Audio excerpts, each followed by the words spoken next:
This episode is brought to you by McIlvaney Financial Group. Their advisors bring a depth of knowledge and experience that allow them to serve their clientele with care, ensuring their financial needs are met now and in the future. Personally, I'm not saying cash is worthless, but you can see what's happening. It's worth less every year. Gold is the opposite. Click on the promo link in the show notes or go to www.mcilvaney.com/coffeeandamike.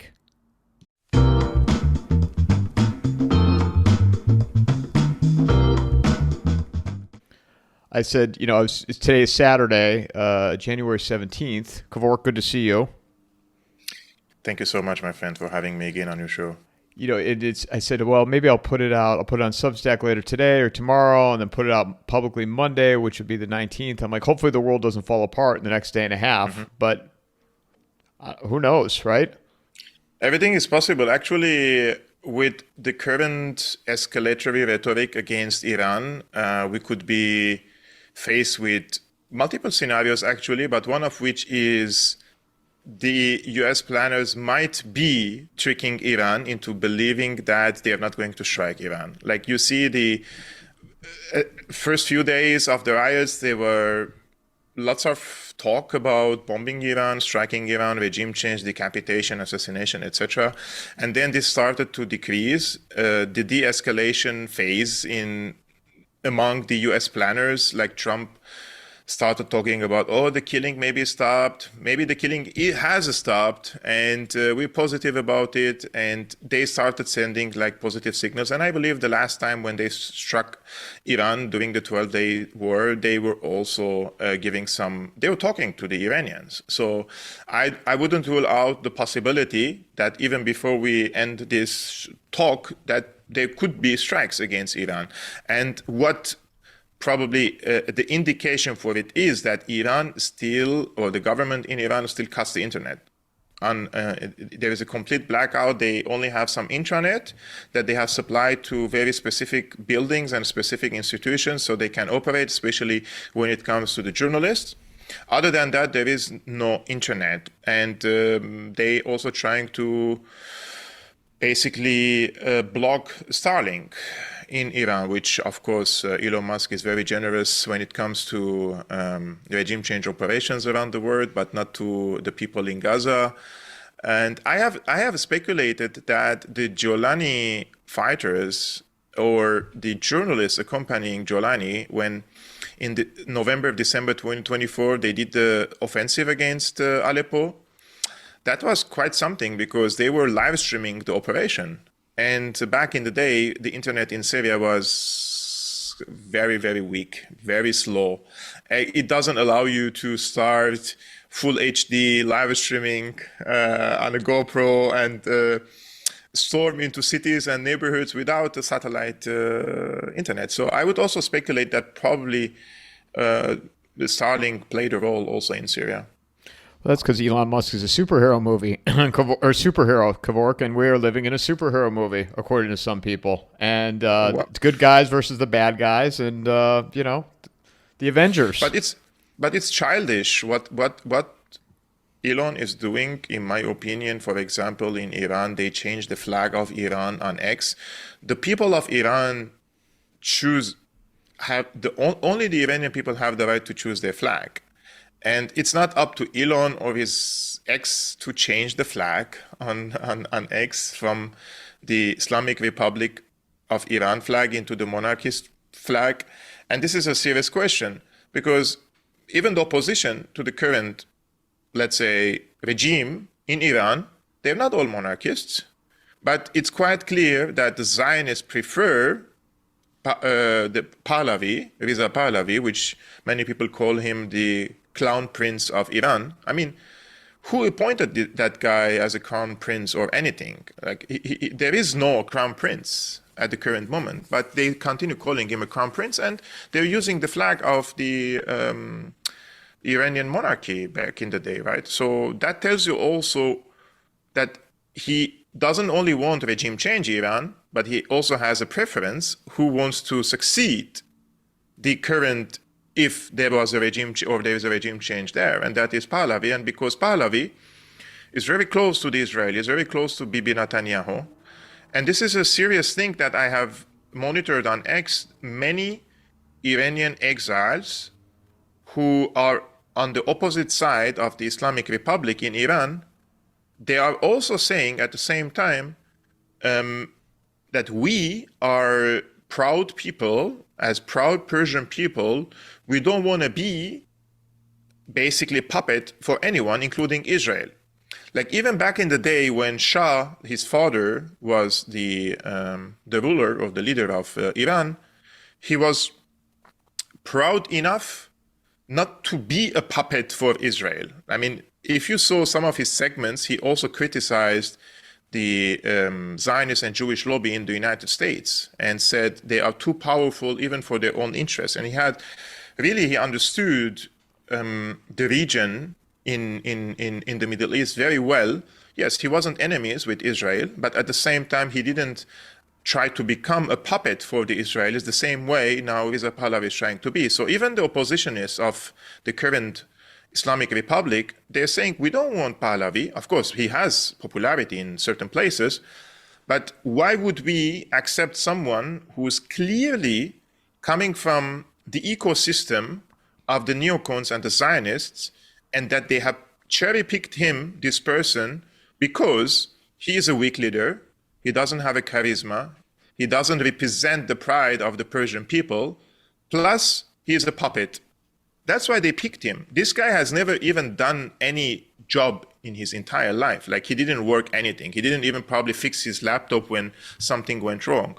So how can you trust him as a leader of a great country? Because let's remember, Iran is not some artificial state.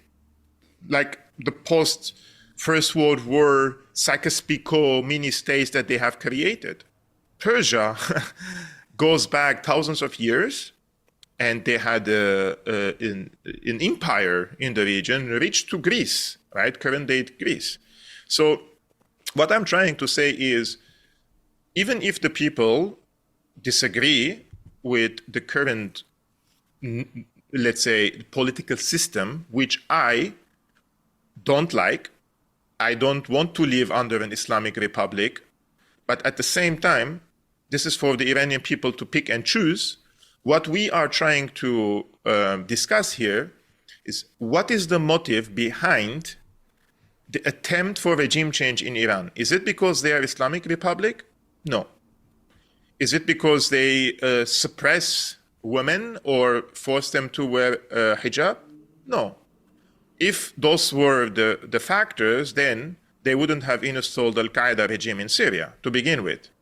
Saudi Arabia is not a secular democracy. It is an Islamic country. Kuwait is the same. Qatar is the same. So all these monarchies, they are Islamic monarchies there. They don't even have a constitution.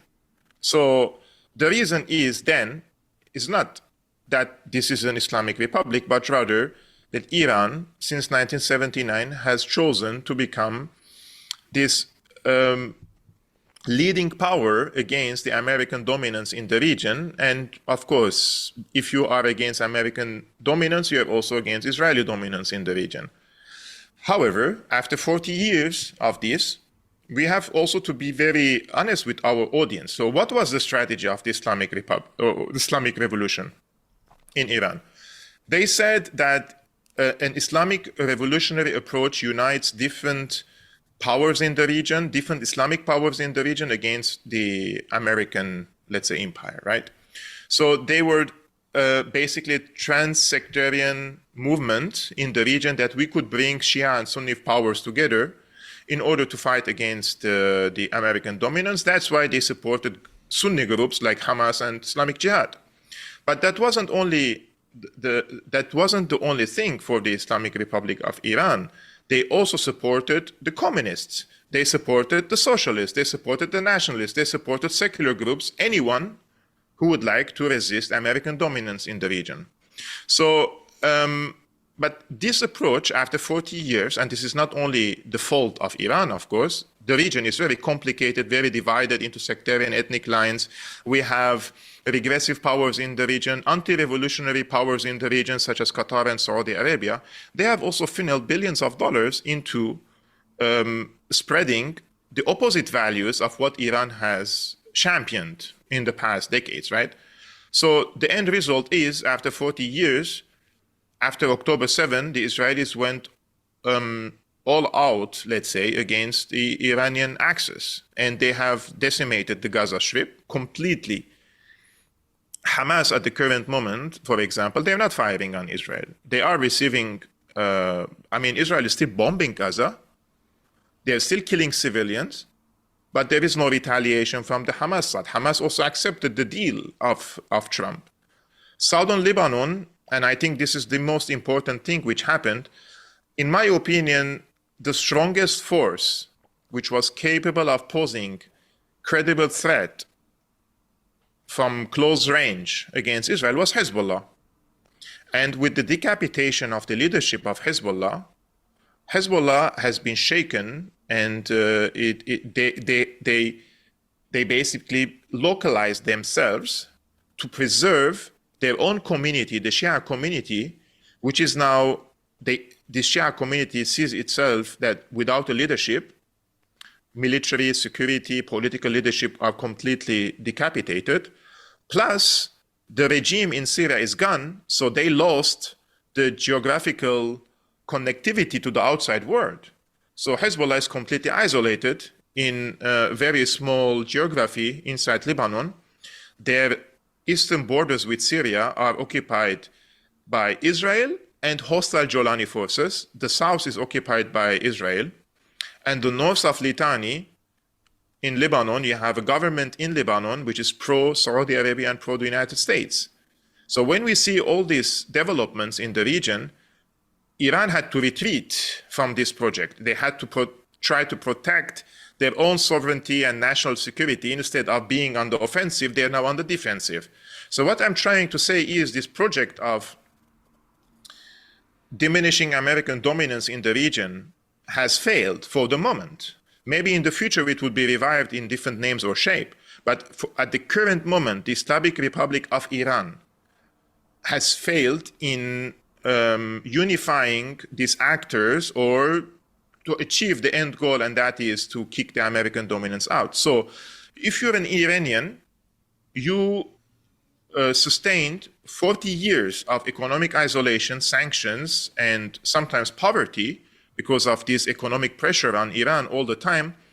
Plus, you're being now targeted to existential threat.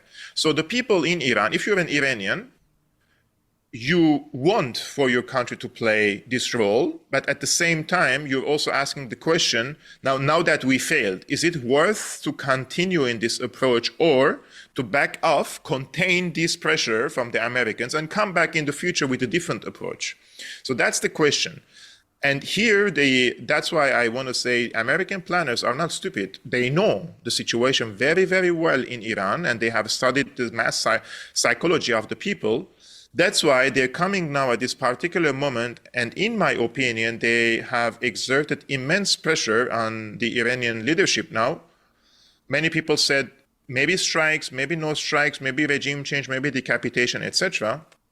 I think Iran has enormous military strength that, in my opinion, if the American planners are sane, they wouldn't start a war against Iran in the way that they're talking. Like if the American planners are the likes of Lindsey Graham, this will lead into big catastrophe. But if there is some self-restraint now in the American administration, I think what the Americans are trying to do is this Trump strategy of exerting maximum pressure, give the impression that you're going to knock them out, and at the same time try to open channels with the political and security elite inside Iran in order to persuade them to abandon the Islamic revolutionary approach and join a different path by preserving the state institutions like they did in Venezuela at the current moment, but to jump the wagon and join a different wagon in this case. And this wagon if you're an American planner and you're watching the region, you see after the regime change in Syria, the power which benefited the most from this is Turkey. Turkey has expanded its influence greatly and immensely through Syria and Iraq. And you're seeing Turkey expanding its influence in the South Caucasus because they occupied Nagorno-Karabakh by helping the Azeris. And they're going to open this corridor, which could mean that Turkey would have unstopped hegemonic influence and projection of this influence through the Southern Caucasus, also in Central Asia. Now, the US is an empire, and all the empires, they don't like to see one dominant power in the region. And therefore, they need a counterweight for Turkey. And who is this player who can play this role? It's Iran. So United States still needs, between quotations, strong Iran, but localized Iran and the counterweight for Turkey. So you remember when the Islamic Revolution happened in Iran, they brought Saddam Hussein against Iran. They need two powers, competing two powers, to keep each other in check. That's why I'm arguing and speculating, probably I'm completely wrong, probably before we end up this conversation, Trump bombs Iran. All I'm saying is, if you are a strategist in the United States, probably you're thinking in this way, that we need Iran as a nationalist power, as a counterweight against Turkey, but not an enemy for Israel, and definitely not a transactional country, which means like you're exporting your ideology and you're supporting other state or non-state actors in the region. Instead, you localize yourself, you become regional, and also you are a counterweight to Turkey and not an enemy with Israel. If that is the formula, then these reformers in Iran could play this role. Remember what Javad Zarif published in the Foreign Policy. And Foreign Policy, everybody knows it's part of the establishment. He publishes an article in the Foreign Policy. This was 4 months ago. He argued, you can guys double check the date later. He argued, Javad Zarif, that this project of the axis of resistance basically failed. I'm paraphrasing him. What we need now is not a confrontation approach, but rather an approach of seeking opportunities and taking these opportunities and investing in our economy and in our own self, on Iran itself, instead of investing in other countries. And he was a few weeks ago also, I think in Davos or somewhere, or in Doha, he spoke and he said literally that what have we gained from supporting Hezbollah, Hamas, Islamic Jihad, Syria in the past? We have given them all this support, and now we're suffering because of it. So this is the literature that Javad Zarif is using. And remember, Javad Zarif is close to the current president of Iran, Pezeshkian. So therefore, what I'm trying to say is probably there is a second track diplomacy now is going behind closed doors that we don't see, something that they're trying to copy or bring some of the aspects of the Venezuela model into Iran. But just one thing to add, I think the issue of Khamenei is very underestimated by the Americans and the Israelis. Khamenei is not simply a political leader. He is a religious and spiritual leader. He is an Islamic theorist. He has millions of followers outside of Iran itself. So trying to say, oh, let's remove him like we removed Maduro and we deal with the rest, that's not going to work. It will have a big backlash. So let me ask you a couple questions. First off, what about the Houthis? You mentioned Hezbollah, you mentioned Hamas. Do the Houthis play any type of irritating factor in any of this? The role of the Ansarullah is already very limited. Ansarullah, they don't control the entire Yemen. They control parts of Yemen. You have Emirati-backed militias, you have Saudi-backed militias, you have ISIS, you have Al-Qaeda, you have different shades and forms of militias in Yemen. And Saudi Arabia now is basically in conflict with the Emirati-backed militias inside Yemen itself. Yemen, They have participated in the, let's say, the embargo in the maritime sea there for some time against the Israeli cargo ships, and they have fired some missiles against Israel. The question is how much Yemen was capable of bringing tangible results for the sake of the Palestinians. How much the Iranians were capable of bringing tangible positive outcome for the Palestinians or any other player in the region. None of the players who were whether with or against Hamas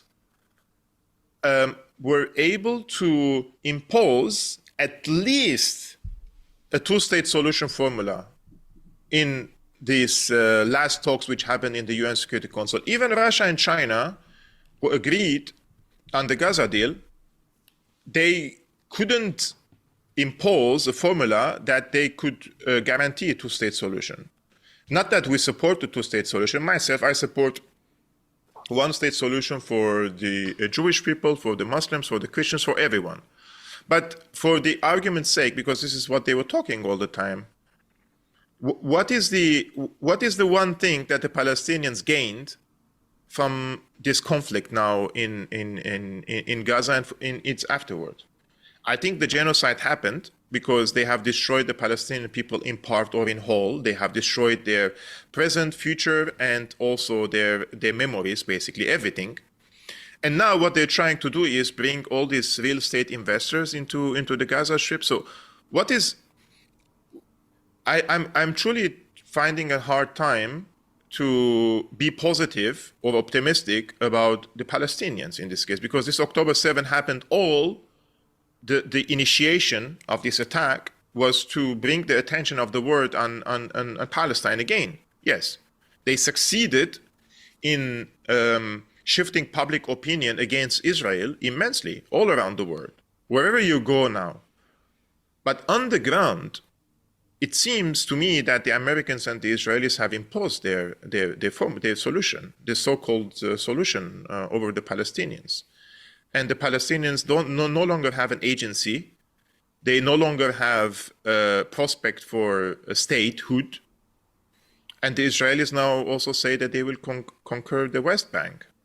So all I'm trying to say is Iran, Ansarullah, Hezbollah, Syria, and some of the popular mobilization forces in Iraq and Ansarullah, they all participated in one way or shape to assist the Palestinians in the past 2 years.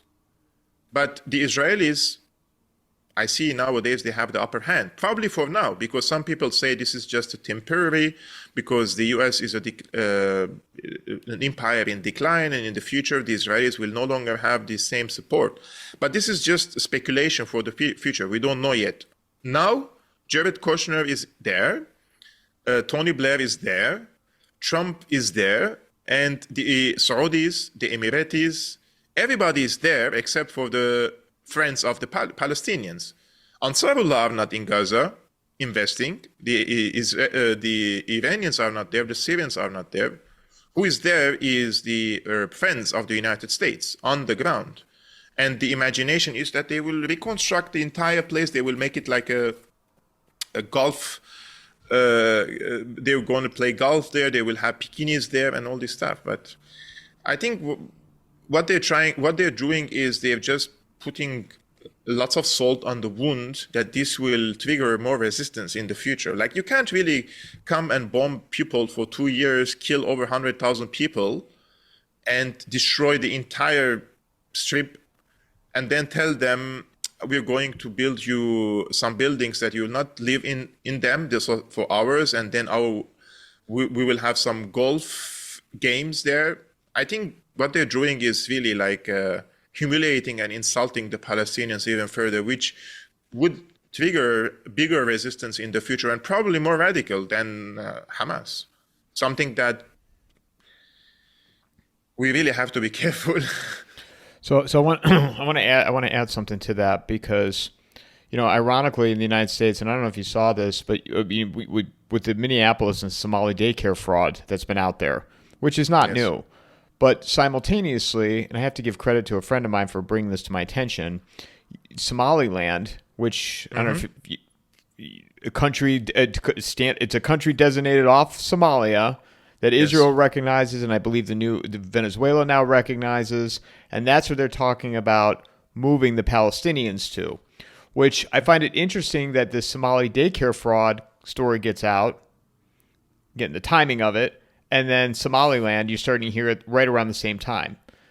Was that a psyop to create anger in the United States towards Somalia, saying, "All right, screw it, and send the Palestinians there. Screw Somalia, screw that country, send them there." I mean, it is very possible, but ironically, I'm just checking the map now. If we go back like 140 years back in history, one of the places where the early followers of the Zionists wanted to settle the Jews was in Kenya, right? And now I'm checking on the map, Kenya is just next to Somalia. And now they want to send the Palestinians to Somaliland, if that is something. I think the Palestinians do not belong to, even if the Israelis would like to send them there, they don't belong geographically, culturally they're from the Levant, right? There were talks about settling them in Syria. It looks like it's not going well. There were talks about settling them in the Sinai. Egyptians have rejected. All in all, like, the plan is still the same, and that is ethnic cleansing of the Palestinians. There is no possibility for the Zionists to accept 2 million people hostile to them to continue living there. If the plan is one greater Israel from the river to the sea, then you will need to expel at least 2 million of them, because in the future, if you want to hold elections, then you will have a majority of Muslims basically forming a strong opposition to the Zionists in the Israeli Knesset. So if you kick out 2 million Palestinians, because the birth rates in Palestine and Israel are incomparable between the Palestinians and the Israelis. The Palestinians are multiplying faster and in a very higher pace, let's say. So this is just a temporary solution, that you kick out 2 million people in order to occupy the Gaza Strip and include this region into Israel, so that you could also form elections so that in any domestic elections, the Palestinians would not have the upper hand in the future. And this goes in line with the project of conquering or the conquest of the West Bank, because the ethnic cleansing of the Palestinians is not something exclusive to Gaza. They're also talking about taking over West Bank and kicking out hundred thousands of them to Jordan. This is where they say the future Palestinian state is going to be in Jordan. 60% of Jordan is already Palestinian. Now that they want to kick out more of them. So this, you see what I'm trying to say here. The Israelis and the Americans are probably the only powers in the world that they are using excessive force to reach certain outcomes that are inhumane and illegal, and without any accountability, like zero accountability. So how is it we still live in a rules-based international order or post-Second World War, let's say, order? Because we promised ourselves that those days of barbarity are over and we are now civilized and we adhere to international law. But what happened in the past 2-3 years, they have normalized a new type of warfare.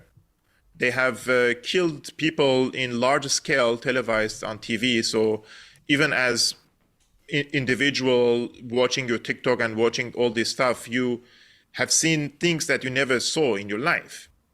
And now the bar of warfare has become, or the tolerance for committing crimes has become so high that in the future, this type of warfare will be repeated again, probably by other powers as well. And then you have the issue of kidnapping Maduro, the regime change in Syria. Those are all illegal operations, but they all went unquestioned, without accountability, which is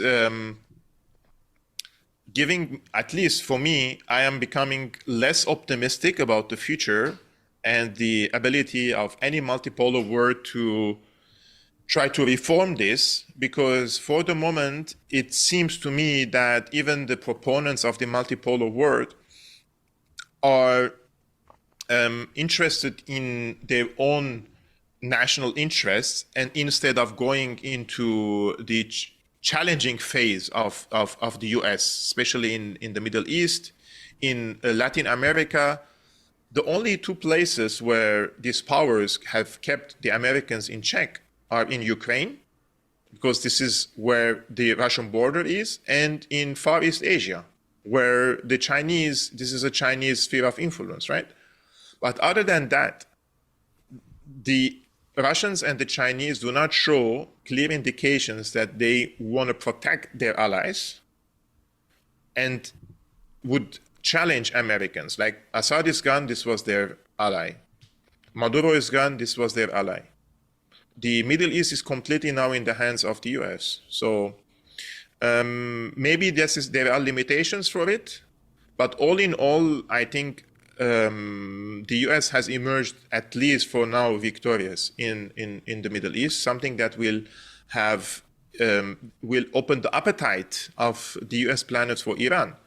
And this is where we started our conversation when I said Iran retreated, because the Americans see that Iran has lost its frontline deterrence capacity. And Hezbollah, Hamas, Syria, those were frontline deterrence strength for Iran. Now that they lost, the battlefield has come inside Iran. So Iran also faces big challenges in the next years. Iranians, and this is not, I'm not trying to philosophize on the Iranians, but Iranians have to upgrade and improve all their strategies, especially their PR.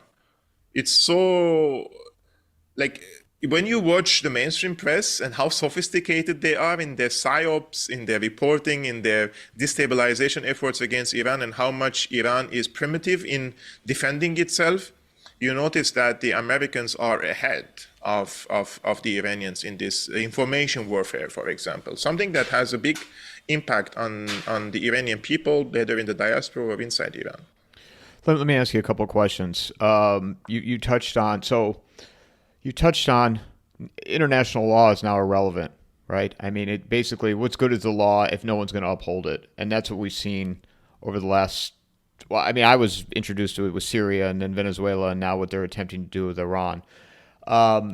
First question is, was it a mistake Iran made by, what happened with Hamas and Hezbollah and moving towards the defensive? Because now the battlefield's gotten smaller, correct? I mean, this is not my wishful thinking. This is what realism says, and that is when. So, let's see the situation. October 7 happened, and there was a big war in Gaza. Hezbollah intervened and said, we are going to assist our Palestinian brothers. Okay. In this case, Hezbollah's main weapon supply, political cover, strategic depth are both Iran and Syria. So in this case, when Hezbollah intervened and there was this escalatory dominance, always Israel was one step ahead of Hezbollah, but the initiation usually came from Israel and then Hezbollah matched. Israel increased, Hezbollah matched. Always they were going together up until the first assassination of a senior Hamas official happened in the southern suburbs of Beirut. Hezbollah always said, if you bomb the southern suburbs of Beirut, we're going to bomb Tel Aviv. This was the equation. And then the bombing didn't happen. And this sends a signal to Israel that they're now testing the waters more. Why didn't it happen? Right? Kevork, let me interrupt you. Why didn't it happen? Why didn't they counter it? I don't know why they didn't counter it. That's nobody gives you explanation for that. But before October 7, Hezbollah established deterrence equation with Israel that if you bomb our capital, we bomb your capital. And then the bombing of the Lebanese capital happened, and the first assassination of a Hamas senior official, they went unanswered, and then they started assassinating the leadership of Hezbollah. So more, let's say, there were no junior officers among them, also mostly very important military figures, but let's say on the bottom of the ladders, they started killing and going up and up and up and up until they killed the leader of Hezbollah. And the answer was very modest, very, I would say, it's not par and up to the challenge. And the Iranians didn't answer to it. Even the first wave of the missile attack was cosmetic response. So what happened is basically Hezbollah lost its deterrence against Israel, and because Hezbollah lost it, Iran also lost it. And once Nasrallah gone, remember Nasrallah was assassinated on 27th of September 2024. And 1.5 months later, Assad was gone. Because once you kill Nasrallah, Nasrallah has been the most charismatic leader in the axis of resistance. Nasrallah used to send troops to Syria to assist Bashar al-Assad. And Nasrallah was charismatic enough to keep his people united and in one camp. And once he is gone, everything started to crumble, including Syria. Syria has moved into the side of the United States. 3/4 of Lebanon has become pro-American, and Gaza has been decimated. Accordingly, if you put the map in front of you, then the front lines have moved to Iran, because now the Israelis can fly their fighter jets from Haifa or Tel Aviv all the way to northern Iraq without any challenges, because what happened is they can fly over Syria, which is now friendly country to the US and Israel under Jolani, and go to the Kurdistan in the northern Iraq and bomb inside Iran unstopped completely. It's like a highway now for them. That's why during the 12 days war, the first 2-3 days, you notice what happened in northern Iran. This is where the Israelis started to bring their F-16s and the F-35s and fly over Syria to Iraq, northern Iraq, and bomb inside Iran. They had aerial dominance over Iran. And they had their assets underground, which they sabotaged the air defenses. So for 2-3 days, Iran's airspace in the north was completely paralyzed. So what I'm trying to say is Syria was not some secondary power in the region. It was too important for Iran also to lose, which they lost. And Syria's air defenses were always there. The last time an Israeli fighter jet entered Syrian airspace was in 2018, and it was gunned down. That's why, even though they were bombing Syria, but they were bombing from outside the geography of Syria. They were bombing from the Mediterranean over the Lebanese airspace, but never dared to enter Syrian airspace. That's why nowadays, when we see how easy for the Israelis to move and go to northern Iraq and bomb inside Iran, this is the question is, I asked many people, including my friends in Iran, like, you're shooting yourself in the leg by not defending your allies in Iran, in Lebanon enough, and also in Syria. Now, of course, who am I to blame them? But at the end of the day, realistically speaking, they made this possible. Their mistakes made this possible, including one major mistake, horrible mistake, basically, and that is to support the Azerbaijani takeover over Karabakh. Of course, Iran didn't give any tangible support to Azerbaijan, but diplomatically, they were supporting Azerbaijan's sovereignty over Nagorno-Karabakh. Even if, in the mindset of the Iranian leadership, you're talking about international law, your enemies do not respect international law. Your enemies actually put all the charter of the UN in the bin. And they have torn apart the nuclear deal with you, which was registered in the UN Security Council, right? And while they were talking to you, they bombed you.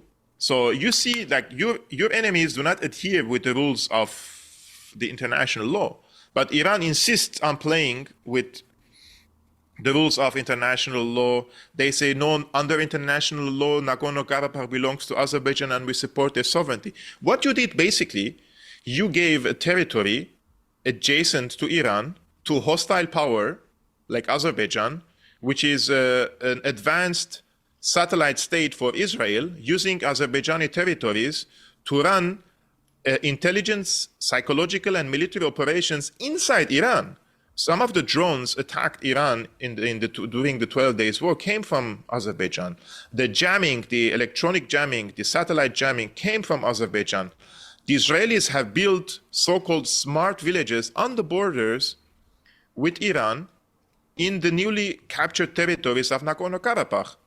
So you tell me, how is this even logical for Iran to support a big geopolitical shift in the region, which is not in their interest?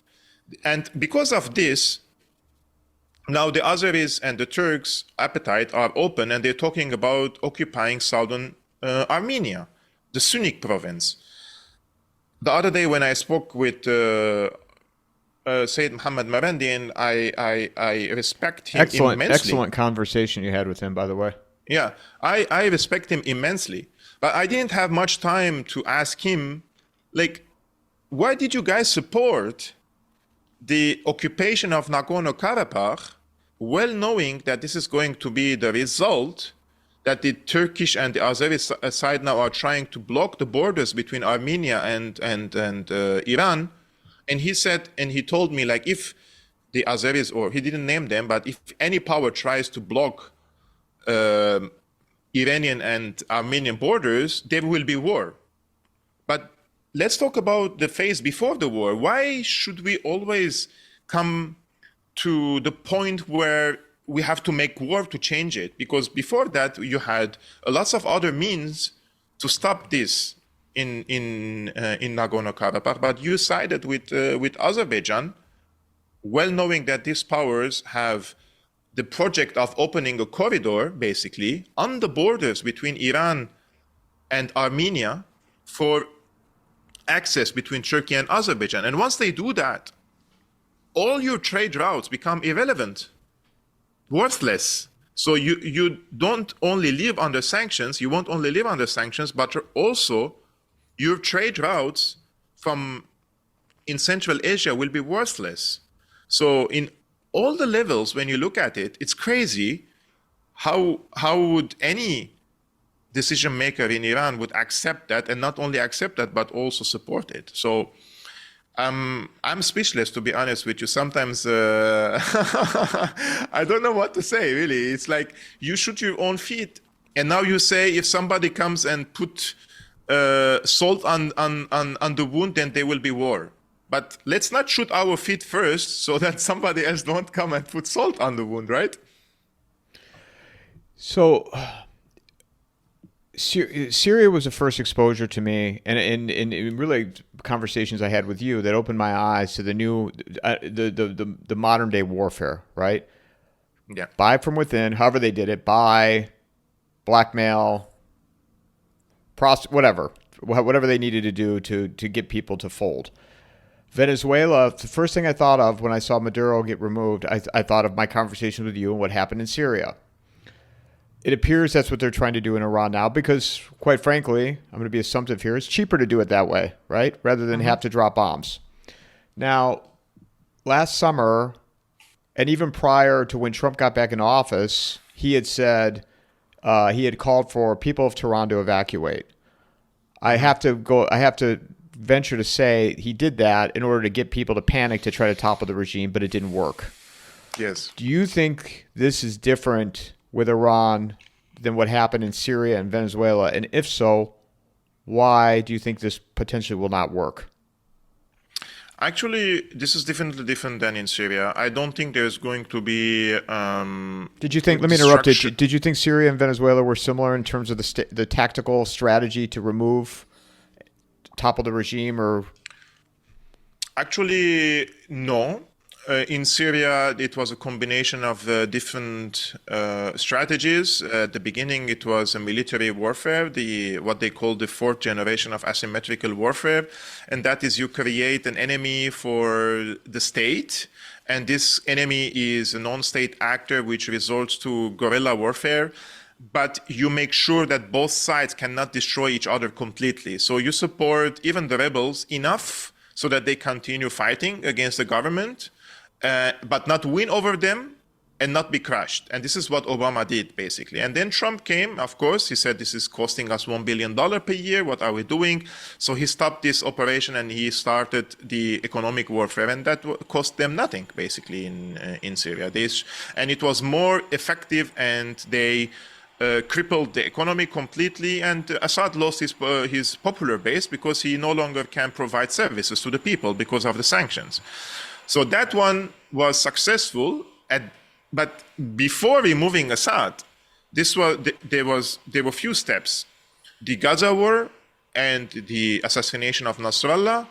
And once the assassination happened, they offered Assad a deal, and that is everything that Jolani is doing, that he would do before Trump comes to power, and that is you shift your geopolitical posture, you become pro-American, you join Saudi Arabia and the UAE, you normalize ties with Israel, everything will be fine. Trump will accept you, they will, the same way they did PR for Jolani, and Jolani is way worse than Assad, right? He comes from an Al-Qaeda background.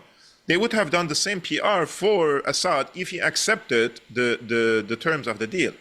But because he didn't do that, they knocked him out, and I think the Russians took him out of the country because there are historical shifts that are bigger than any player. And this was so clear that the winds were so strong that they couldn't save Assad, so they took him out to Moscow. But for Maduro, they didn't have any, let's say, insurgency inside the country. It was mostly economical and also intelligence. They tried to assassinate him one time or two times, and they put him under immense pressure by sieging his country and taking over some of the oil tanks, etc. But at the end of the day, I think they were looking for someone inside the leadership in Venezuela to deal with without Maduro. And it seems that this vice president is more she's more pragmatic. And yesterday she spoke with Trump. And it looks like she's cooperating with the Trump administration. So it is important for Trump to have a functioning state, but cooperative state, instead of destroying Latin America, which could have enormous impact, security repercussions on the entire continent. And the same thing goes to Iran. Remember, if there is war inside Iran, and there is insurgency, bloodshed, Iran is also a multi-ethnic and multicultural country. You have Azeris, you have Turks, you have Kurds, and you may destabilize Iran, but Iran is not isolated from the outside world. This will have its mirroring on Turkey. Turkey also has all these minorities. So if you're going to destabilize Iran, you're definitely going to destabilize Turkey. I don't think that is the goal, to create a complete mess that Iran would retaliate on Saudi Arabia, UAE, Qatar, fire hypersonic missiles on Israel. I think the goal is to cooperate with those who are willing to cooperate with the Americans. Something that probably wait for Khamenei to die in the next few years. So this should be a slow shift. If there is anyone in the US administration thinks that something like Egypt would happen in 1973, when Anwar Sadat stopped the war against Israel and said, now we are going to shift from the communist camp, Soviet camp, into the American camp. In one day, he flipped completely. That's not how things work in Iran. Iran, as a country, as a society, has been mobilized for 40 years on revolutionary ideals, on anti-American sentiments, and this shift needs time. So probably I'm saying that Khamenei is still alive. Probably he would die in a few years, and this would be like a more long-term process for converting Iran from an Islamic revolutionary country into a nationalist country that sees its role only in its periphery instead of having frontline allies against Israel. This is the American goal. But will the Iranians accept? So, in my opinion, Iranians are divided, even inside the country. Just leave all these monarchies of outside on the side. They don't even have influence inside the country. The people inside Iran, have you spoke to them? Like, there are people visiting Iran, our friends, and what they say online in public is something different when they talk to us in private. Like most people in Iran, they want serious reforms. Like economically, the country is in tatters, right? The currency is crumbling, the inflation is very high, and the sanctions are hurting them. So if for 40 years we resisted or we sustained all this pain for a noble outcome, and we said this is worth it, now we see that this outcome has not been materialized. So why do we continue another 40 years of resistance against the US if we couldn't emerge victorious in this stage now after 40 years? So lots of people are asking these questions. What is best for the Iranians? I think they have to find a balancing formula. Iran has to stay sovereign, has to stay independent, and at the same time, they have to look into their own national interests. I think this is what politics all about. It's not that two people fight in the street and then, or two neighbors don't speak with each other for the rest of the life. Politics is always to read the room and understand that where is the balance of power, what is my priority and what is my national interest. And for now, I think the interest of Iran is to contain this immense pressure on them to do big reforms inside the country, which means they will need money to do that. And if the people are living a little bit in welfare, people may think about other strategic things. All I'm saying is, for now, the Iranian people are thinking about bread and milk and daily services. I think that would be the priority of the Iranian officials, to serve their own people. So in your view, then, do you see the United States bombing them right now, because that could cause a complete civil war within the country, and the whole idea of the rally around the flag, right? If that were to occur, and the West does not want that. Last time, I have friends even here in Germany, and they are no fans of the Islamic Republic. They are very secular people. They live their life like Westerners here. They don't like to live under an Islamic Republic. But once the bombing started, everybody raised the Iranian flag, and everybody started to feel in solidarity, even with the regime that they don't like. So this type of adventure definitely gathers the people around the flag. I'm still a believer in the hypothesis that there is not going to be war against Iran. I don't think the goal is to bring a war that, look, this is not Iraq, when you eradicated Iraqi strengths for many decades. They destroyed its nuclear capacity, they destroyed its military, they strangled its own people. Iran is different. Iran has enormous missile strength that even the neighboring countries, Qatar, Saudi Arabia, UAE, are telling Trump he shouldn't bomb. Although they don't like Iranian government, but they know the repercussions. Plus, blocking the Hormuz Strait, plus the attacks on Israel, there is a big price to pay if there is an attack on Iran. So there are a lot of people with Rambo mindset, especially on social media platforms, thinking that with a few strikes they can just paralyze Iran and then they could do a regime change. That's not as easy as they think it is. And I think Trump knows it. I think his advisors are telling him what is at stake.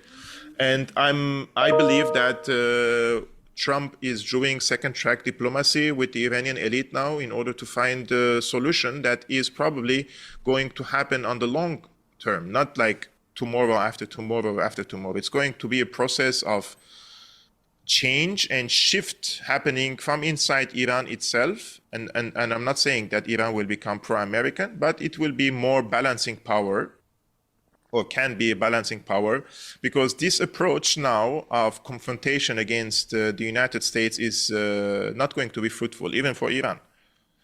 Iran doesn't have friends in the region. Name me one friend of Iran capable of defending or participating with Iran in war against the US and Israel. Ansarullah can fire a few missiles on Israel. They can't change equations. Hezbollah is localized. You don't have Hamas, you don't have Syria. And China and Russia are not going to intervene militarily on the side of Iran. So their only friend could be the nuke. And this is what I asked Marandi, and he didn't answer. And I said, you guys continue talking about morality and our religion, and in our religion we cannot acquire nukes because it's too devastating and it's too, like, it could kill innocent people. Excuse me, the Pakistanis have nukes. Are they using them? No. The Indians have nukes. Are they using them? No. North Koreans have nukes. They're not using them. Nukes are meant for deterrence. So will they develop one or not? I don't think so. I don't think that Iran would develop a nuke. I think the Israelis are too crazy to allow Iran to have a nuke. They would nuke them before they have a nuke. So you just see this rhetoric going back and forth for a little while until they can somehow kind of thread that needle to get this regime out or make a gradual change. Is that where you see this is going? Gradual change. I think the people also, there is a big pressure inside Iran for gradual change, and that doesn't mean that they will abandon all their ideals, they will abandon their way of life, but something has to be changed inside Iran itself. Although there is a big consensus about the legitimacy of their system at the current moment inside Iran, and at the same time, people are calling for reforms in the country. I mean, you see how the Iranian government has bought or accepted to lift the ban or to lift this law, or at least pose it, about the mandatory hijab. And that came because of popular pressure, not because they wanted to do it, but there was an immense pressure on them. And you saw one of our friends, her name is Maram Susli, Syrian girl. She was in Iran recently without a hijab, and she was walking around without a hijab. And I saw in the video many women are without a hijab, also in the supermarket, in the mall, in the streets. But this was not possible only 2 years ago, remember? And nowadays it is possible because of the popular pressure on the government. So not everybody wants to... I mean, look, I'm ethnic Armenian, right? If you go on the borders between Iran and Armenia, and many Iranian tourists come to Armenia, the moment they cross the border, they take off the hijab. Why? Because they wear it in their country out of respect for the law, they're obliged. But when they leave, they don't wear it. So it's important, in my opinion, to give this freedom for the people to choose what to wear and what not to wear. And also, the most important factor for the people is the economy. The currency has crumbled, and the inflation is very high, and the people need economic revival in the country, which is not going to happen without lifting the sanctions and without unfreezing the Iranian assets. Russia managed, due to its relationship with China and the geographical proximity with them, to sell their fuel to China, to India, to other places to survive the sanctions. But the Iranians are mostly selling their oil to China, and they're unable to do business with the world. And therefore, they're very isolated at the current moment. That's why I say, you're an Iranian. What should matter to you more? Your economy and your well-being, or the strategic, let's say, struggle of power in the region? That was the reason why Assad was gone. Because the people stood with Assad for 1 decade, and then they abandoned him because he couldn't provide the services due to the sanctions. And I think people, when they get demoralized, they don't think about bigger issues, strategic issues. They think about the imminent issues, something that is now needed now. And that is, if you're married, you have a child, you need the milk, you need the bread, you need the meat. And if you can't afford these things, you cannot become efficient in resisting, let's say, on more strategic files, such as liberating Palestine or supporting other actors in the region. I know I'm running out of time here with you, but if I can ask you 2 quick questions, as fast as you can answer them. Is Turkey the biggest threat? Is Turkey on its way to becoming the biggest threat in the region now, with a regime change, gradual regime change in Iran? Turkey is, in 2016, when this attempt of coup happened in Turkey, one of the players which came in support of Turkey's Erdogan was Iran. Turkey doesn't want regime change in Iran. Turkey wants behavioral change in Iran. And Hakan Fidan, a few days ago, he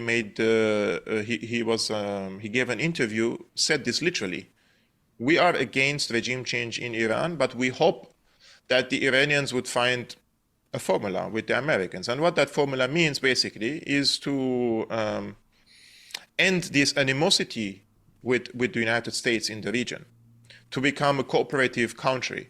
And Turkey is a big NATO country with a big role in the region. And after the regime change in Syria, I think they have gone a little bit 1 or 2 steps further in their projection of power, something that also paranoid Israel. And you see, Israelis are very much in objection of this increasing role of the Turks in the region. I wouldn't say Turks are the biggest threat in the region, but they are definitely a strong player and at least capable of occupying more territories inside Arabic countries. And this is where they projected their strength in the past, and this is where they directed their talk and literature in the past years. They always spoke about our common past under the Ottoman Empire, and they used religion as a weapon to attract many Muslim people in the region to be loyal to Turkey. And that explains why many Syrians, for example, see Erdogan as their leader and not Assad, for example. And that's why also many Palestinians see Erdogan as their leader, because of this religious factor and because of this common past. So will Turkey become a threat? It is already. In Syria, they're using Jolani in ethnically cleansing the minorities. Basically, the Kurds have been completely ethnically cleansed from Aleppo. They push them back to the eastern shore of the Euphrates. But whether or not they will be dangerous to Iran, I think yes, to some extent. And that's why the Americans are trying to bring Iran as a counterweight against Turkey. But that needs political reform inside Iran that could change the nature of the Iranian system from an Islamic revolutionary into a nationalist one, something that requires a long-term process, in my opinion. It's not going to happen. People expect things to happen very quickly in Iran. It's not going to happen quickly. And Iran is stronger than many people anticipate. I think many people are on social media platforms are following all these clickbait reports, and also the people who said in the past 2 years or 3 years after Elon acquired X that we are the media now, that we are now going to be truthful. They just made themselves the new mainstream media, apparently. Like people who work for Elon Musk on X as reporters. In my opinion, there is no difference between them and the CNN and the MSNBC any longer. 100% agree with you. And even I said, how is it not a conflict of interest when you have media awards that are being held at Mar-a-Lago? How can I take you? How can I take you seriously when you go to Mar-a-Lago to accept your independent media award? Yeah, I mean, unfortunately nowadays all the meanings have changed Trump is a peace president. These journalists are independent. The 7,000 Club are just normal dudes on social media, not receiving funds from anyone. I mean, what shall I say, my friend? But those who are present on X, especially on X, you see clear patterns when somebody is paid and when somebody is peddling certain script, and you see that they come at a similar time, like big accounts are pushing the same script, the same topic, the same approach. It's not coincidence. These people maybe have big platforms, but they are owned, they're paid.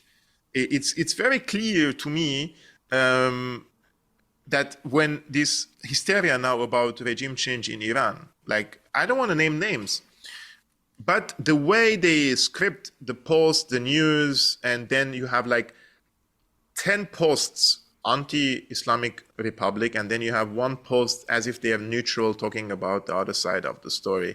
But they're pushing and pushing and pushing to our throats. But this is an opportunity for the people to see who were their so-called heroes. They thought those are independent, they're anti-war. But when the current thing happened now, they joined the wagon of Trump, and they say, but what happened in Venezuela was not a war because there were no boots on the ground. Excuse me? You kidnapped the first sitting president of another country, and you're telling me, yeah, but that's okay as long as we don't have boots on the ground. So that's the criteria now, that we don't have boots on the ground, but we kidnap other countries' presidents.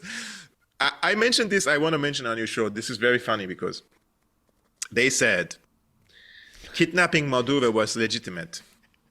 Why? Because he rigged the previous elections, right? This is what they said. Trump in 2020 said that the elections in the United States was rigged, right? And that Biden came to power in rigged elections. So if we apply the same logic on the United States, and because during Biden time, the war against Russia or between Russia and Ukraine started in 2022, this was the Biden administration's war, right? So if the Russians said, look, guys, your elections in 2020 was rigged, and your guy in the White House is starting a war against us, so we will kidnap your president and bring back Donald Trump now because he's the actual winner of the previous elections. How would that sound? It's ridiculous, right? Imagine any country comes and kidnap your president because the other candidate said your elections were rigged. I still, I was telling a story. The last thing I'm going to say, I was telling a story about Mamdani, and you and I talked about this last time. Yeah. Everybody was all up in arms about Mamdani, but yet Jelani comes to the White House, and all the MAGA media, nobody says anything. Yeah. And yet, two New Yorkers, I literally was having a conversation with yesterday, and they were talking about Mamdani. I said, okay, why are people upset about this? You knew he was going to win all last year. It was clear. It was clear, yes. And yet nobody with Jelani, whatever his new name is now, nobody's upset. Nobody says anything. And these people say they are Christians and they defend Christian rights around the world. And they were either silent about Trump receiving and endorsing Jelani, or they supported it. And nowadays, today I saw a report by one of these Elon Musk's trumpets on X. Who is it? Can you say, Kevork? Who is it? It's public, so who cares? Mario Naufal. Oh. Mario typed today and said we have to give Jelani a chance. So that's because, Mario, you live in Dubai, I believe. You're not in Syria. You're not facing the consequences of your words.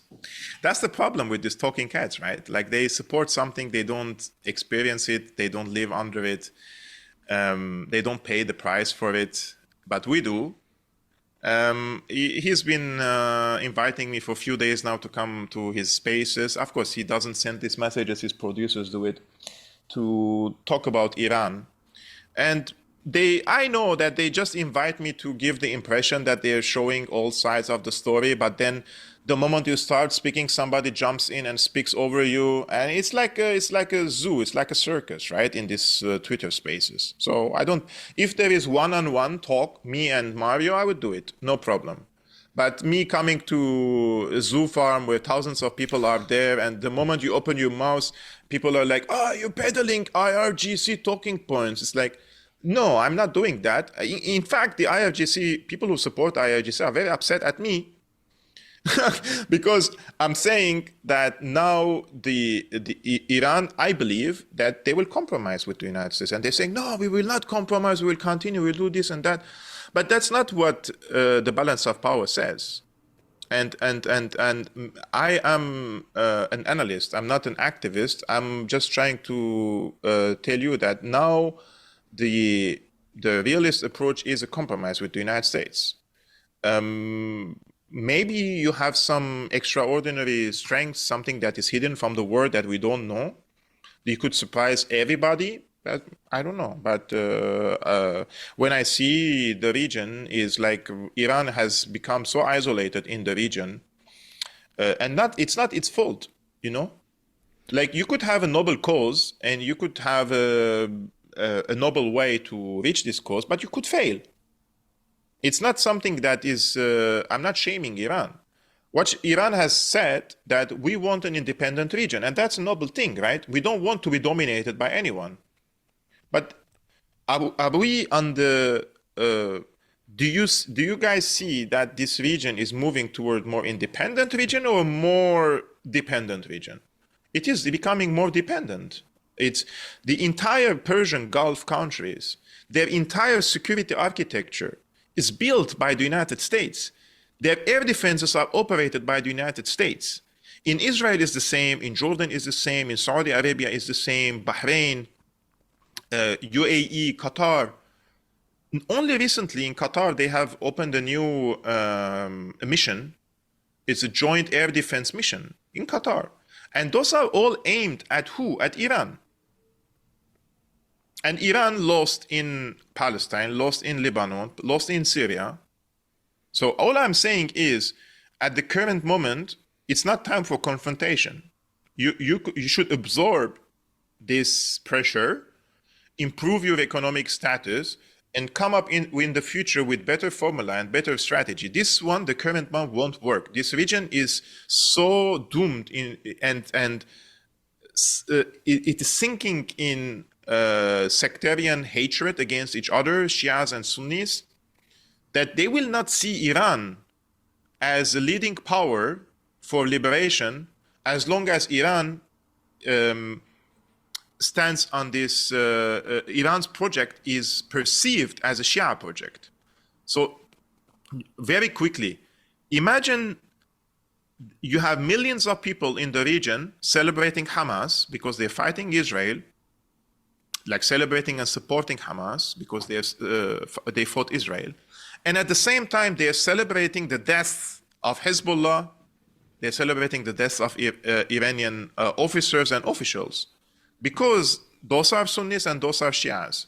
And in this region where Qatar and Saudi Arabia own the massive wealth, and they are funneling this wealth into the radicalization of the people and psyoping the people through Al Jazeera, through other media outlets, the people have become so brainwashed that they see Iran as their enemy, right?